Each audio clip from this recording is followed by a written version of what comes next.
Alright, mga kabayan, nandito kita subong sa may barangay Ingay, no? Tubungan Iloilo kung sa diin na tamda naton ang balay mismo, no, sa sining biktima nga 18 anyos, no, nga dalaga amo ning si Candy Tabanda, mga kabayan, no, na sa puandring patay na sa sulod sang ilang balay Martes sang gabi o kon Martes sang hapon, no, mga alas 5:30, mga kabayan, sang iyang Iloy. So ginapahayag nasapuan lang gid, no, nga patay na ang ining dalaga sa sulod sa iyang kwarto kag wala sa sang underwear, no, wala sa sang ginasuksok nga panty kag pajama, mga kabayan, sang masapuan. Hindi pa subong matulid sa pamilya kung ano ang nangin rason kung ang nasapuan patay ining dalaga, mga kabayan.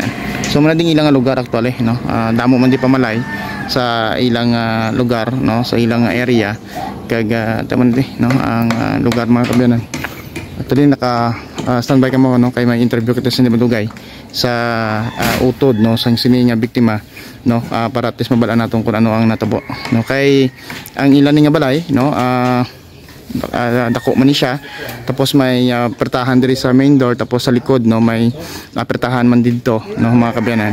Kag ginapahayag ti, no, na nakalak ang iyang kwarto sang pukawon sa tanisang iyang Iloy, apang sarado, no, kag dito do ginbuksan sang Iloy ang bintana kagin li siya sa sulod, kag dito higda siya sa may dalom sang iyang katre, no, nga do nagatakilid bala, no, mga kabayan, kag dito sang sulod sang iyang Iloy patay na siya, no, sang iyang makita. Ginapahayag kung gabi siya lang isa nagatulog dira sa sulod sang ilang balay, kaya nga Iloy, no, kung gabi kuno diri na digatulog iya sa may kamalig, no, ando tiyanggi bala nila, no, diri siya kuno nagatulog.